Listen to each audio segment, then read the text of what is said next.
Bonjour, chers téléspectateurs. Ici Studio Holda Censeur de Bikewall.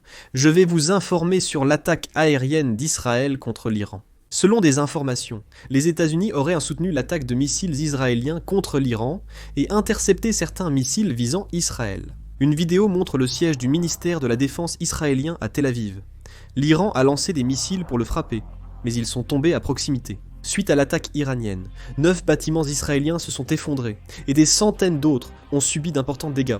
Selon les rapports, 2 Israéliens ont été tués lors d'une attaque menée par l'armée israélienne qui a effectué des frappes de précision au-dessus de Téhéran. Il semblerait que le système de défense aérienne de Téhéran ait été entièrement neutralisé, ce qui représente un problème majeur. La distance entre Téhéran et Israël est considérable, Téhéran étant au centre de l'Iran. Si des avions de chasse israéliens peuvent la voler jusqu'au cœur de l'Iran, cela signifie que le système de défense aérienne iranien a été presque entièrement neutralisé. Voici Tel Aviv. La ville a subi des dégâts importants, avec des véhicules et des bâtiments partiellement endommagés. Les équipes de secours d'urgence mènent des opérations majeures dans cette région. Les dommages aux civils paraissent considérables. Au moins 90 personnes ont été blessées, et 2 sont décédées. C'est Tel Aviv. En raison de l'attaque iranienne, des stockages massifs se poursuivent dans toute la région d'Israël. Les rayons des supermarchés de Rishon-LeZion sont vides suite à un missile balistique iranien qui a frappé directement la ville. Il y aurait eu de très nombreuses victimes civiles. Une puissante explosion a secoué l'aéroport Mehrabad de Téhéran suite à une frappe aérienne israélienne. L'armée israélienne a ciblé l'aéroport et le bunker souterrain du corps des gardiens de la révolution islamique sous l'aéroport Mehrabad. L'Iran affirme que la piste d'atterrissage et les entrepôts n'ont pas été endommagés par l'attaque israélienne. Voici les environs de l'aéroport Mehrabad à Téhéran, où les frappes aériennes israéliennes ont débuté.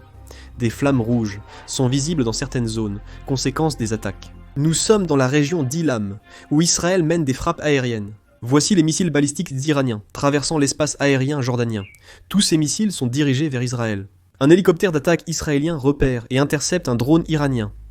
L'armée israélienne attaque également une rampe de lancement mobile iranienne. Les attaques se poursuivent continuellement, visant à anéantir totalement la capacité de missiles iraniennes.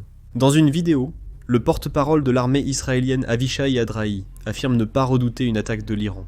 Cette vidéo, prise juste après le raid aérien sur Tel Aviv, montre un homme militaire qui semble effrayé malgré son statut. On voit ses mains trembler à l'écran, puis il les remet précipitamment dans ses poches. En Irak, des milices pro-iraniennes lancent des drones Shahed 136 iraniens pour attaquer Israël.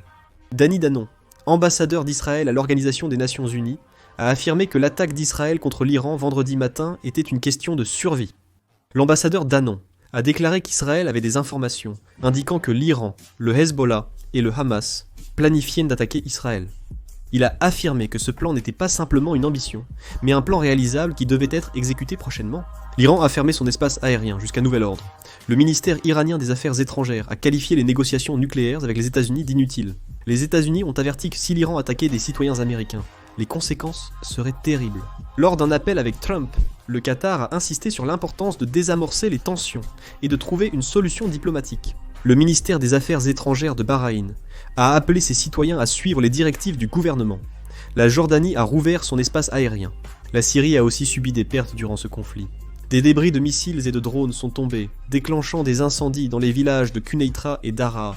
Selon le Washington Post, Israël a fermé son plus grand champ gazier, interrompant l'approvisionnement en gaz vers l'Égypte et la Jordanie, provoquant une crise en Égypte. Le ministère du pétrole égyptien applique un plan d'urgence pour garantir l'approvisionnement en gaz et le maintien du réseau électrique. L'Agence internationale de l'énergie atomique a déclaré que l'intérieur des installations nucléaires de Natanz en Iran avait été contaminé par des substances radioactives et chimiques suite à une frappe aérienne israélienne. Cependant, l'Agence internationale de l'énergie atomique a précisé que la situation n'est pas très grave et reste sous contrôle.